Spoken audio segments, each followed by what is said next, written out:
우리 신약 성경 마태복음과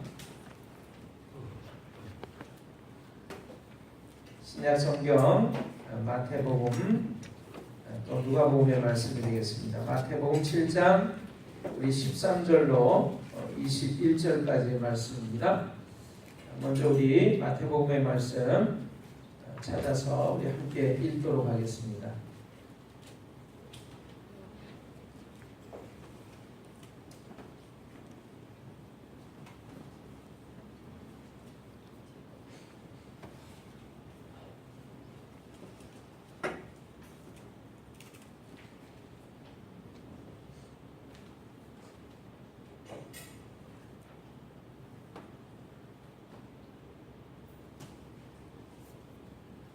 마태복음 7장 우리 13절로부터 21절까지의 말씀입니다. 찾으셨죠? 아멘. 우리 한 목소리로 같이 읽습니다. 좁은 문으로 들어가라. 멸망으로 인도하는 문은 크고 그 길이 넓어 그리로 들어가는 자가 많고 생명으로 인도하는 문은 좁고 길이 협착하여 찾는 자가 적으리라. 거짓 선지자들을 삼가라. 양의 옷을 입고 너희에게 나아오나 속에는 노략질하는 일이라. 그들의 열매로 그들을 알지니 가시나무에서 포도를 또는 언덕귀에서 무화과를 따겠느냐. 이와 같이 좋은 나무마다 아름다운 열매를 맺고 못된 나무가 나쁜 열매를 맺나니 좋은 나무가 나쁜 열매를 맺을 수 없고 못된 나무가 아름다운 열매를 맺을 수 없느니라. 아름다운 열매를 맺지 아니하는 나무마다 찍혀 불에 던져지느니라. 이러므로 그들의 열매로 그들을 알리라. 나더러 주여 주여 하는 자마다 다 천국에 들어갈 것이 아니요 다만 하늘에 계신 내 아버지의 뜻대로 행하는 자라야 들어가리라. 아멘. 우리 누가복음의 말씀 한 곳을 또 찾아서 보겠습니다. 누가복음 13장 우리 23절로부터의 말씀이 되겠습니다. 누가복음 13장입니다.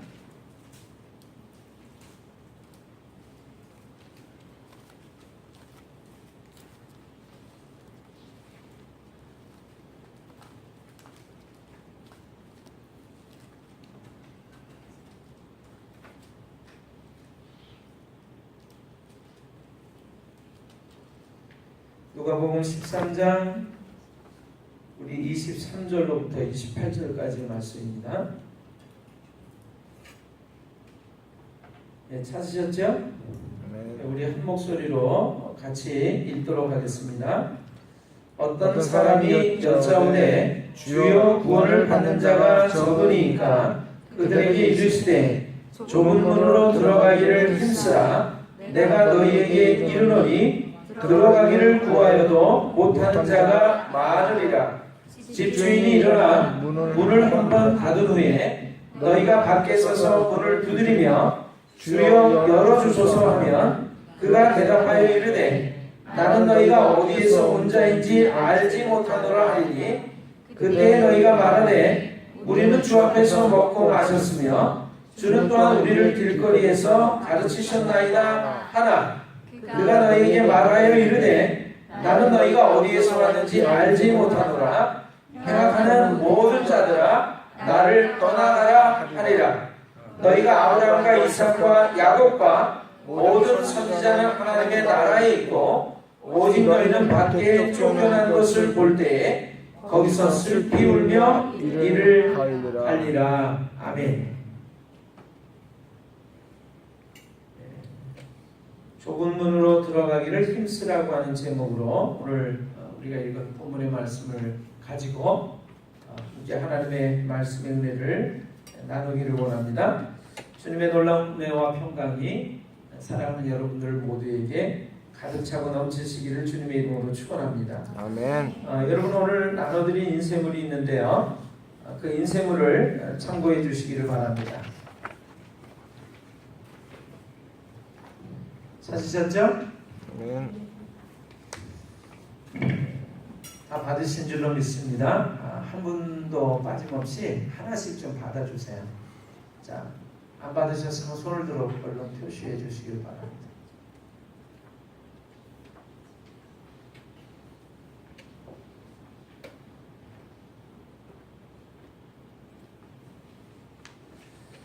네, 같이 좀 보겠습니다. 마시멜로 실험이라고 하는 제목의 글부터 우리가 좀 보겠습니다. 앞뒷면으로 해서 총 6페이지이기 때문에 여러분들이 잘 찾아서 눈으로 따라 읽어주시기를 바랍니다.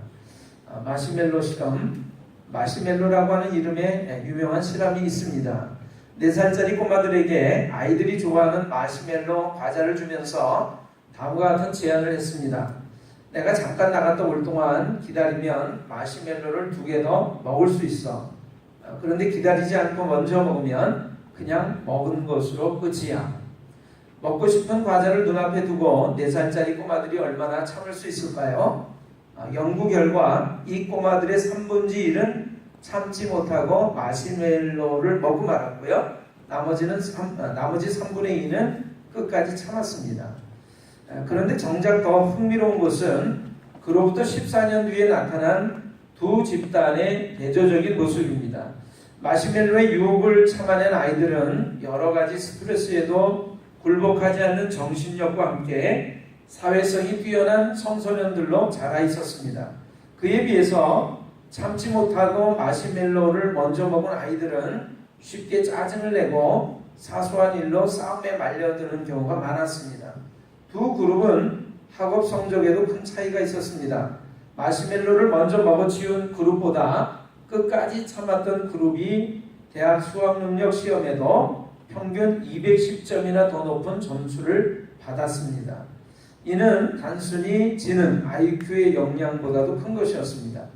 마시멜로 실험은 당장 하고 싶은 일을 10분 또는 20분 참을 수 있는 능력이 아이의 장래에 얼마나 지대한 영향을 끼치는지를 잘 보여줍니다. 공부를 하든 운동을 하든 자신의 감정과 충동을 조절할 수 있는 능력을 때로 지능보다 더 중요하다라고 하는 것이죠.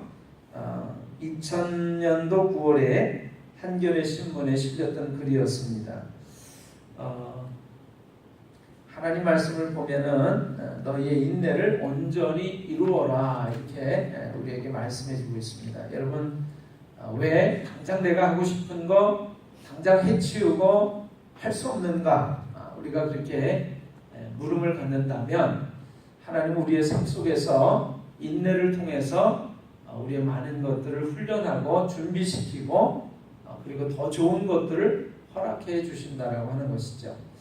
그래서 여러분과 제가 어느 순간 인내를 온전하게 이루어야 될 줄로 믿습니다. 아멘. 참고 견디고 기다리고 그리고 하나님이 주시는 아름다운 열매와 결과를 찾아서 누리시는 주인공들이 다 되시기를 주님의 이름으로 축원합니다. 아멘. 제가 옛날에 들었던 노래 중에 이런 것이 있었어요. 하나님이 세상을 이처럼 사랑하사 독생자를 주셨으니 누구든지 예수 믿으면 멸망하지 않고 영생을 얻으리로다. 요한복음 3장 16절. 이 노래 들어보셨어요? 아멘. 네. 하나님이 세상을 이처럼 사랑하사 독생자를 주셨으니 누구든지 예수 믿으면 멸망하지 않고 영생을 얻으리로다. 요한복음 3장 16절. 어떤 사람이 그렇게 얘기를 했습니다. 하나님의 말씀을 이렇게 압착을 해가지고 가장 중요한 엑기스만 짜낸다면 아마도 요한복음 3장 16절의 말씀이 될 것이다. 이렇게 얘기를 했어요. 요한복음 3장 16절은요. 하나님의 말씀을 아주 중요하게 요점만을 우리에게 가르쳐 준다라고 볼 수가 있습니다. 이 하나님의 말씀, 이 중요한 요점, 엑기스를 우리는 뭐라고 얘기를 하냐면 복음이라고 얘기를 합니다. 복음, 복된 소식, 기쁜 소식이라고 하는 말입니다. 여러분 인쇄물을 좀 봐주세요.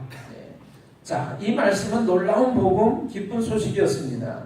저는요 이렇게 생각을 했어요. 우리는 모두 무시무시한 죄인들인데 하나님을 떠나 살면서 하나님을 인정치 않고 살면서 내 마음대로 죄만 짓고 살던 죄인이었는데, 그래서 이대로 살다가 죽으면 심판받고 지옥에 갈 수밖에 없었던 죄인이었는데, 이러한 우리를 하나님께서 사랑해 주셔서 독생자 예수님을 이 땅에 보내주시고 우리 죄를 대신해서 그분이 대신 죄값을 치르고 십자가에서 죽게 하심으로 말미암아 내 죄를 용서하여 주시고 천국에 가는 길을 열어놓으셨다라고 하는 것이었습니다. 그래서 누구든지 이 사실을 듣고 믿고 받아들이면 멸망하지 않고 구원을 받는다라고 하는 그 말씀이 바로 기쁜 소식, 복된 소식이에요.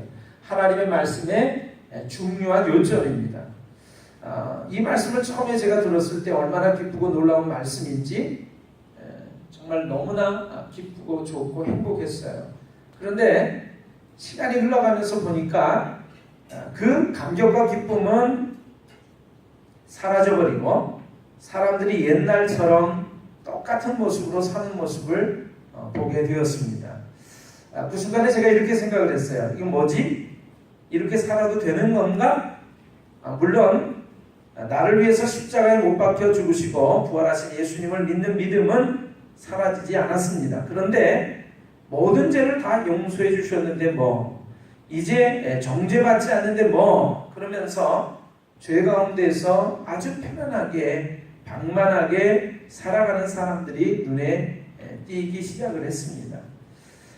죄를 짓고 있어도, 죄 중에 있어도 아주 무감각한, 삶의 모습은 결코 달라지지 않고 몸부림치는 삶이 없는 껍데기뿐인 신앙의 모습을 보게 된 것이죠.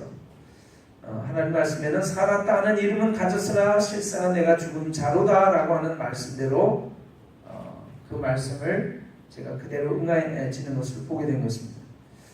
그래서 이렇게 이제 생각을 합니다. 여러분 처음에 우리가 들었던 하나님의 말씀, 누구든지 예수님을 믿기만 하면 구원받는다, 천국 간다 라고 하는 그 기쁜 소식, 복음의 소식, 그리고 우리가 듣고 믿고 받아들여서 구원을 받았어요. 하늘나라를 들어가는 그런 사람들이 됐습니다. 그런데 그것은 시작의 모습에 불과하고 이제는 행함이 없는 믿음은 죽은 것이라고 하는 야고보서 말씀으로 그 수준을 우리가 들어가야 한다라고 하는 것입니다.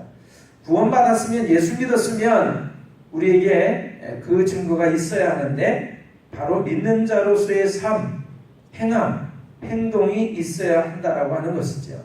그래야 비로소 구원받은 것이고 참으로 예수님을 믿는 거라고 하는 것입니다. 이것은요 처음에 구약에서 말하고 있는 행하여야 구원을 받는다라고 하는 율법과는 다른 차원의 말씀입니다. 사실 제가 예수님을 믿으면서 경험하는 것은 이런 것입니다. 이제는 죄를 짓게 됐을 때 거기에 더 이상 머물러 있을 수 없다라고 하는 것입니다. 왜냐하면 나의 그 죄로 인해서 예수님이 십자가에 그렇게 참혹하게 못 박혀 돌아가셨기 때문에 어떻게 내가 그 사실을 알면서 또 다시 죄를 짓고 예수님이 다시 예수님을 십자가에 못 박는 그런 사람이 될 수 있겠는가라고 하는 것입니다. 그리고 예수님을 믿게 되니까 더 이상 이제 달라진 것이 있어요. 죄 가운데 있지 않는 삶도 그렇지만 양심이 예민해집니다.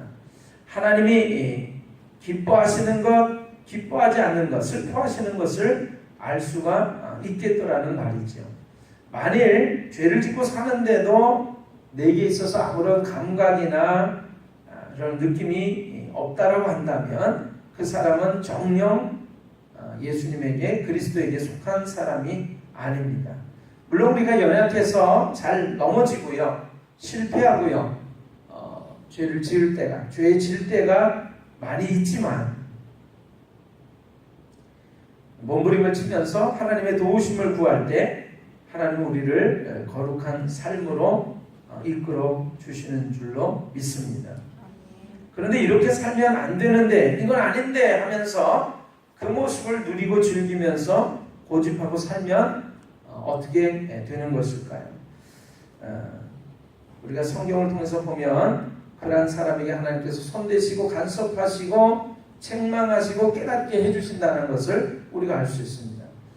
그럼에도 불구하고 그 사람이 돌이키지 않는다면 나중에는 하나님께서 생명까지도 취해서 데려가신다라고 하는 것이죠.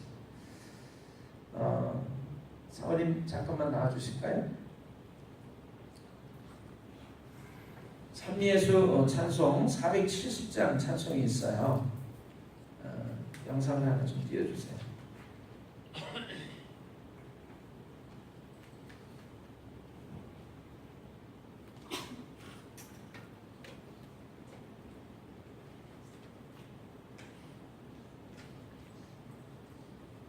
찬미예수 찬송가 470장 누구의 죄인가요? 라는 제목의 찬송이 있는데요. 찬송의 내용은 이런 것입니다. 한 줄을 좀 해주실까요? 470장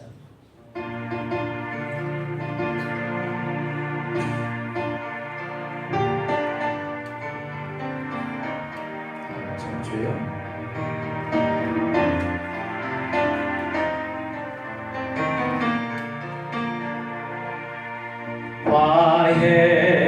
화해하세요, 화해하세요. 마음의 문을 열고 손을 내밀어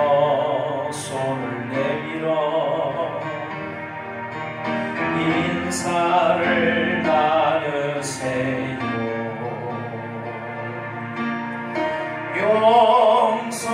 용서를 하는 사람 용서를 받게 되고 사랑을 하는 사람 사랑을 받게 되죠. 주의 십자가 바라보세요. 누구의 죄인가요? 다시 또다시 주의 손목에 어찌를 할 건가요? 주의 십자가 바라보세요. 주의 십자가 바라보세요. 누구의 죄인가요? 다시 또다시 주의 손목에 어찌를 할 건가요? 여러분, 예수님께서 십자가에서 얼마나 참혹스럽게 못 박혀 죽으셨는지 돌아가셨는지 우리 모두는 다 잘 알고 있습니다.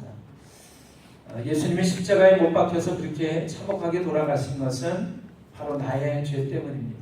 내 죄 때문에 내가 거짓말하고 도둑질하고 누군가를 속이고 교만하고 그리고 부모를 거역하고 그리고 하나님을 떠나서 살았던 그 죄 때문에 예수님은 십자가에서 못 박히셔서 온몸에 피와 물을 다 쏟으시고 그렇게 돌아가신 것이죠. 그래서 나의 죄를 그 모든 나의 더러운 죄를 대신해서 예수님이 십자가에서 피 흘려 죽으심으로 내 모든 죄를 용서해 주신 것입니다. 내가 죽을 대신에 예수님이 죽으신 것이죠. 그래서 우리는 이제 그 사실을 믿고 받아들임으로 말미암아 구원받은 하나님의 사람들이 됐습니다. 그런데 내가 하나님의 사람이 되어서 살아가면서 예수님을 십자가에 못 박은 그 죄를 또다시 짓고 있다면 또다시 그런 죄 가운데서 살아간다면 예수님을 다시금 십자가에 못 박는 것과 같다라고 하는 그 이야기죠. 여러분, 우리는 누군가를 미워할 수도 있습니다. 실수하고 잘못할 수도 있습니다. 그러나 똥 싼 아기가 말이죠, 똥 쌌다라고 해서 그냥 주저앉아 거기서 장난치면서 그리고 산다면 얼마나 지저분하고 또 똥독이 오르면서 건강에 해롭겠습니까? 하나님의 백성들은 무엇이 더러운 죄인지를 이제 알게 된 사람들이기 때문에 더 이상 죄를 지을 수도 없고 죄 가운데 머물러 있는 사람들이 아닌 것이죠. 근데 우리가 만약에 계속해서 죄를 지으면서 괜찮아, 하나님이 나의 모든 죄를 용서하셨기 때문에 나는 계속해서 죄를 지어도 돼, 용서받을 수 있으니까, 이렇게 얘기를 한다면 예수님을 다시금 십자가에 못 박는 것과 같은 그런 모습을 하게 되는 것이라고 하는 것입니다.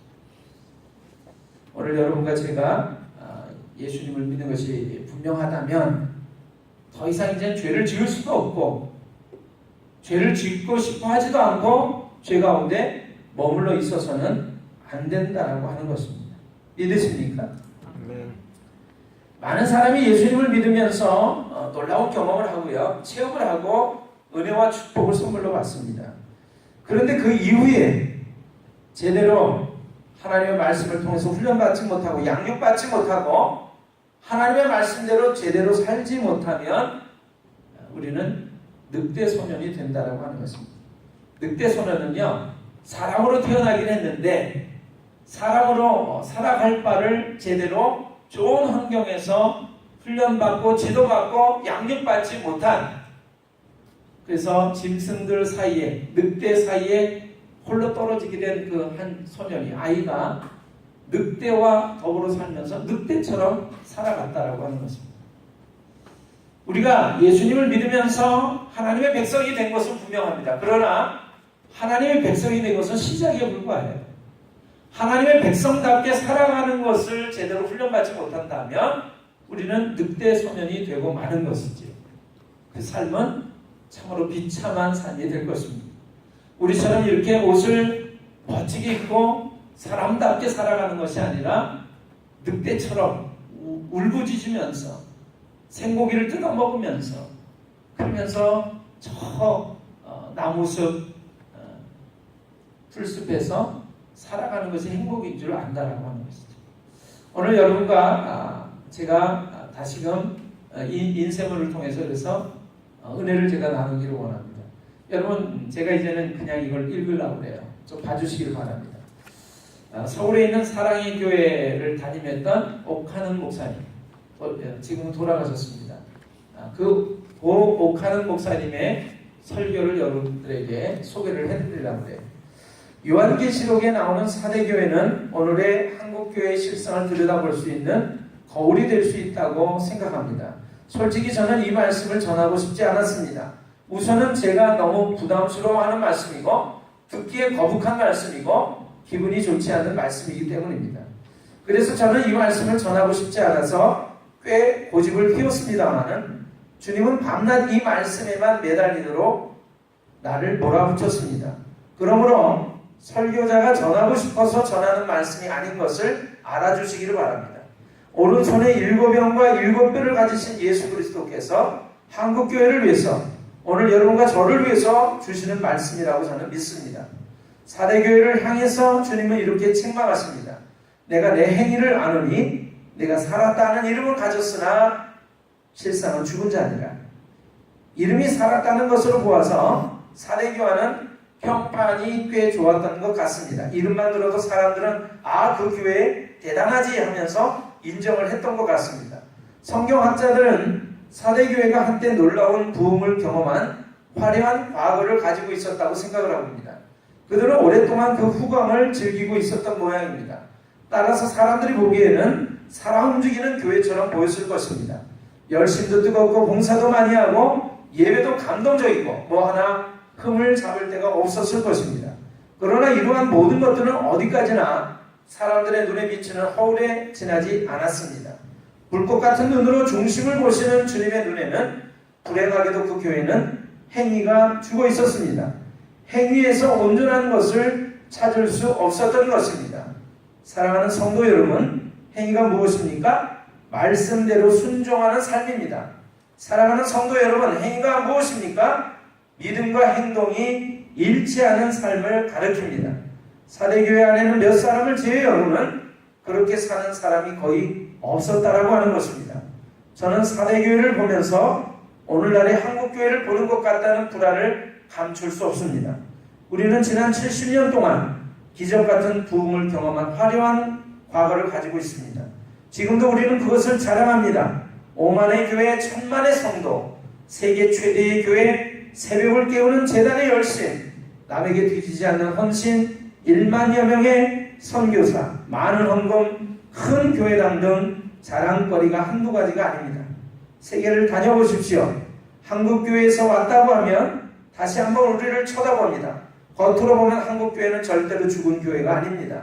무엇보다도 한국교회는 목숨을 아끼지 않고 충성하는 목회자들이 참 많습니다. 말씀대로 살아보려고 목사보다 더 헌신하는 평신도가 생각보다 많다는 것을 저는 잘 알고 있습니다. 이들이야말로 한국교회의 자존심이라고 아니할 수 없습니다. 그래서 만일 누가 오늘날의 한국교회를 보고 행위가 죽었다고 하면 저는 그 말을 절대로 인정하고 싶지 않은 사람 중에 하나입니다. 그렇지만 저의 이러한 확신을 흔들어 놓는 심각한 사실이 있습니다. 그것은 이 사회가 한국교회를 너무 불신하고 있다는 것입니다. 교회를 신뢰하지 않는 것 같습니다. 목사의 신뢰도는 오래전부터 하위권입니다. 교회에 들어왔다가 실망하고 등을 돌리는 젊은이들이 적지 않습니다. 전도를 해도 잘 받아들이지 않습니다. 무종교자들에게는 기독교가 제일 인기가 없습니다. 일반적으로 사람들은 우리를 이중인격자로 보는 것 같습니다. 말하고 행동하고 다르다는 것입니다. 사랑하면서 교회에서 왜 그렇게 잘 싸우느냐고 비아냥거립니다. 예수를 믿는 우리들이 자기들보다 더 정직한 데가 어디 있느냐고 따져묻습니다. 돈을 사랑하는 데에는 자기들하고 똑같다고 봅니다. 사회의 각종 스캔들에 교회 다니는 사람들, 목사, 장로, 권사, 집사들이 끼어도 이제는 놀라지도 않습니다. 한마디로 자기들과 다를 바가 별로 없다는 것입니다. 기가 막히게도 우리는 이러한 비난을 받으면서 한마디 변명도 제대로 못하고 있는 실정입니다. 솔직히 말해서 예수 믿는 우리들의 도덕성, 가치관, 처세관을 놓고 보면 세상 돌아가는 쪽으로 더 많이 기울고 있다는 것을 숨길 수가 없습니다. 우리도 모르게 우리는 세속주의의 늪에 빠져 허우적거리고 있는 모습을 세상에 보여주고 있는 것입니다. 이처럼 교회가 짠맛을 잃으면 우리보다 더 악한 세상, 사람들의 발에 질팔펴지도록 내던져지는 것이 주님의 징계의 심판입니다. 우리가 지금 그러한 끔찍한 상황에 놓여있지 않는지 두려운 마음을 금할 수 없습니다. 지금 주님께서 한국교회를 보시고 뭐라고 하실까요? 이름은 살았으나 행위가 죽었다고 책망하지 않으실까요? 누가 아니오라고 변명할 목사가 있습니까? 아니라고 변명할 장로가 있습니까? 평양 100주년의 진정한 기념은 이러한 우리의 영적인 비참함을 직시하고 가슴을 치는 데서 출발해야 한다고 저는 믿습니다. 행함이 따르지 않는 믿음은 거짓 믿음, 구원도 확신할 수 없다라고 하는 것입니다. 사대교회를 보면서 제가 두려워하는 것이 또 있습니다. 7뼈를 손에 주신 예수님께서 행위가 죽은 교회의 책임을 지도자에게 묻고 계시다는 것입니다. 사대교회 사자에게 편지하라. 사자는 교회의 지도자요, 목회자를 가리킵니다. 저는 예수님께서 목회자에게 왜 책임을 물으시는지 조금은 알 것 같습니다. 수십 년 목회를 하면서 목사의 입장에 서면 이름은 요란하지만 행위가 죽은 교회를 만드는 것은 별로 어렵지 않다는 것을 저는 터득하게 되었습니다. 어떻게 하면 되는지 궁금하십니까? 이렇게 하면 됩니다.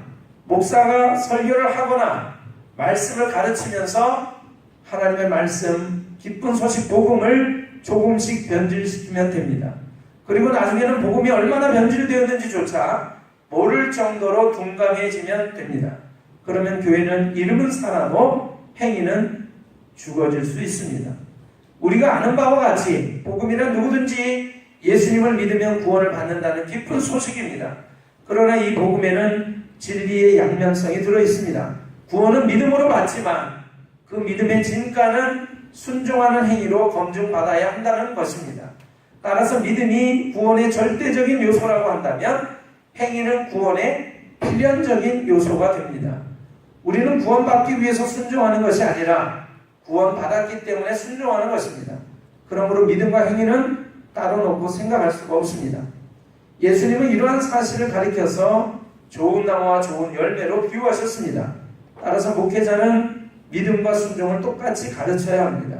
믿음으로 구원받는다는 로마서를 설교하였다면 행함이 없는 믿음은 죽은 믿음이라고 하는 야고보서도 진지하게 가르쳐야 합니다. 청중은 원래 귀에 듣기 좋은 말씀을 선호하는 경향이 있습니다. 믿기만 하면 구원받는다고 하면 모두가 아멘 합니다.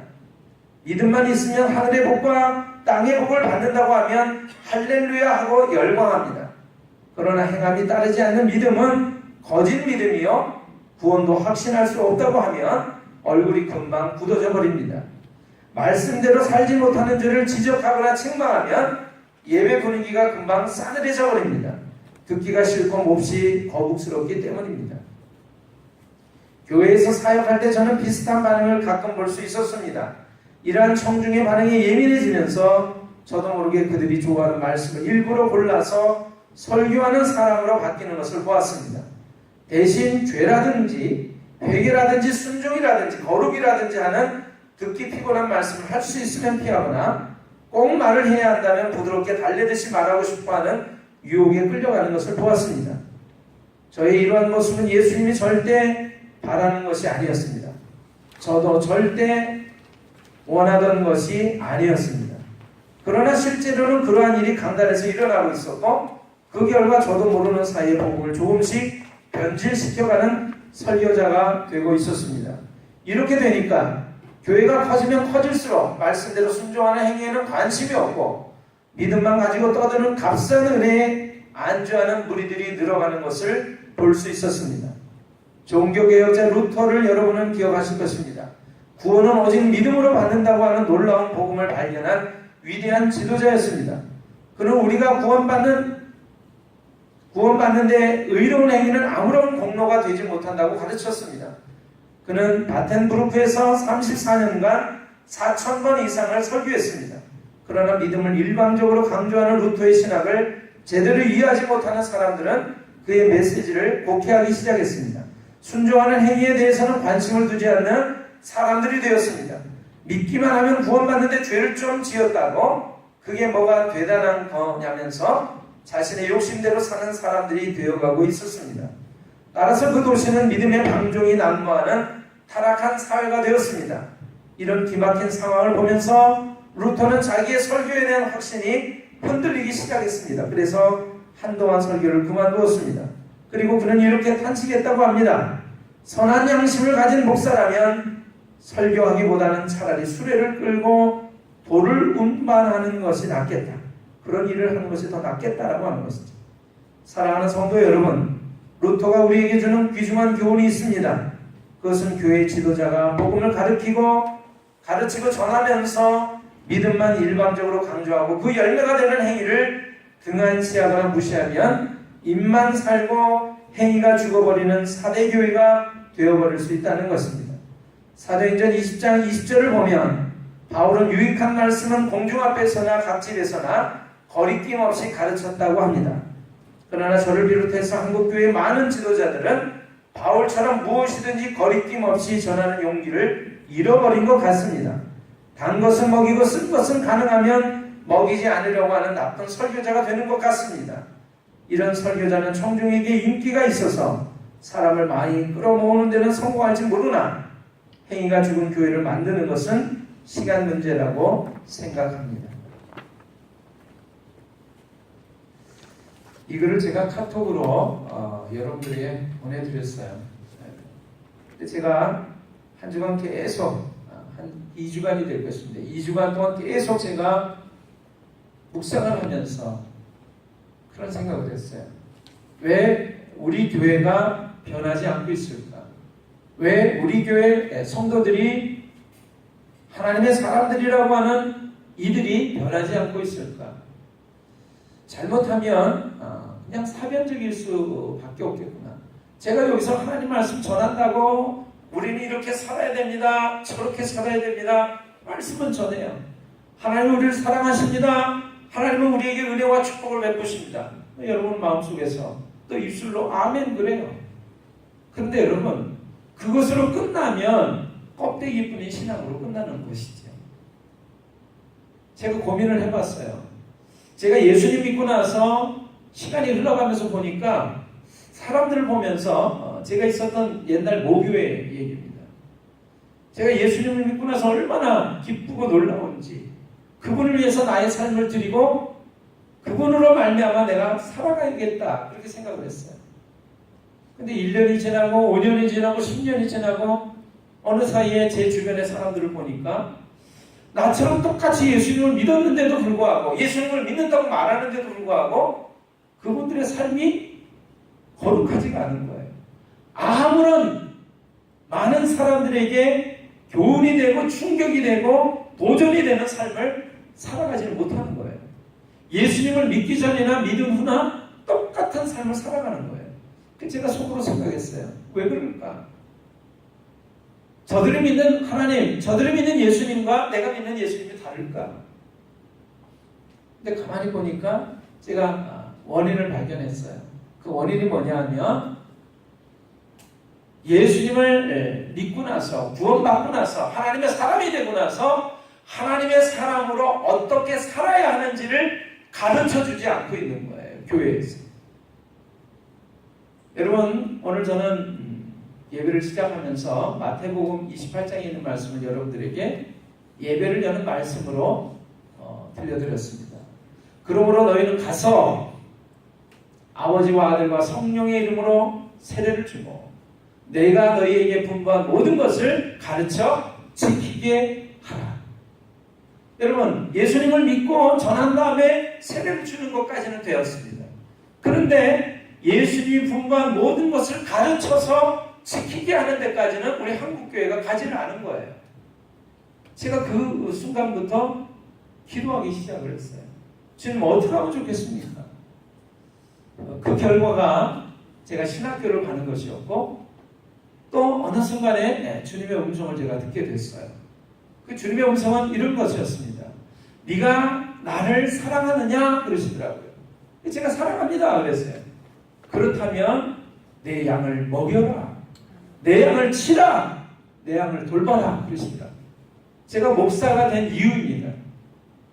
여러분 저는 그냥 멋진 예배당 건축하고 차려놓고 여러분들이 예배를 멋지게 근사하게 드리고 돌아가는 데 일조하기를 원치 않습니다.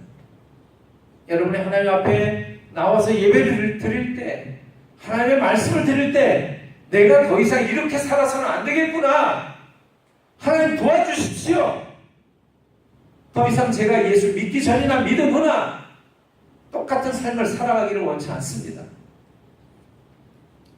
내 삶의 모습이, 내 말이, 언행이 예수 믿는 자로서의 확실한 증거를 보여주므로 다른 사람들이 보고서 너 예수 믿는 사람 맞구나.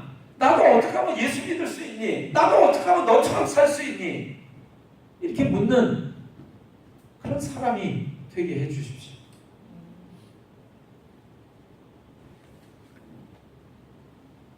하는 것들이 후퇴하고 있습니다. 제가 말씀을 전할 때 제가 가지고 있었던 건강, 눈, 시력, 또 머리의 그 지력 이런 것도 떨어져 가고 있어요. 나이가 들어가니까 그렇겠죠. 근데 시간이 가면 갈수록 제 마음속에서 하나님 어떻게 하면 좋습니까? 제가 그것 때문에 목사가 됐는데 오늘 여러분들에게 이 말씀을 드립니다. 좁은 문으로 들어가기를 힘쓰라. 예수님께서 하신 말씀이에요. 여러분 좁은 문이라고 하는 것은 하나님 나라로 들어가는 구원의 문을 얘기하는 거예요. 예수님 믿으면 됩니다. 그러나 예수님 믿었다라고 하는 것은 말씀대로 살아가는 행동이 따라가야 한다라고 하는 것을 여러분 잊지 마시기를 바래요. 아멘. 그래서 오늘 간단하게 그냥 아주 쉽게 이렇게 얘기할 수 있어요. 여러분 예수님 믿는다라고 얘기하면서 예배드리지 않는다면 그것은 가짜 믿음이죠. 여러분 예수님 믿는다라고 하면서 말씀대로 살려고 하지 않는다면 가짜 믿음이에요. 근데 그 중에 제가 옛날부터 고민했던 몸부림쳤던 한 가지를 말씀드린다면 오늘 여러분들에게 소개해드린 찬송이에요. 화해하세요 화해하세요 마음의 문을 열고 손을 내밀어 인사를 나누세요. 용서를 하는 사람 용서를 받게 되고 사랑을 하는 사람 사랑을 받게 되죠. 예수님 믿는다고 하면서 예수님은 나의 죄 때문에 십자가에 못 박혀 빌려 죽으셨다라고 하면서 내 옆에 있는 사람에게 당했던 서운한 마음, 속상했던 마음, 또 화가 나는 어떠한 모습들을 보면서 우리는 용서를 하지 않습니다. 화해를 하지 않습니다. 내가 먼저 손을 내밀지 않습니다. 사랑하지 않습니다. 여러분 한 주간을 보내오는 동안에 한 주간 어떻게 지냈어요? 아무 일 없었어요? 다친 건 없어요? 마음이 힘들고 어려웠던 적은 없어요? 주일날 만나서 그 안부도 물을 수 있습니다. 그러나 그 전에 한번 주중에 전화통화 할 수 없는 건가요?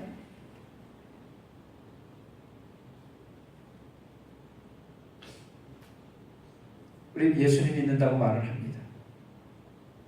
그러나 그냥 주일날 예배 시간에 예배 드린 후에 그냥 간단하게 목을 숙여서 인사하는 정도로 우리는 모든 것들을 다 끝내려고 해요.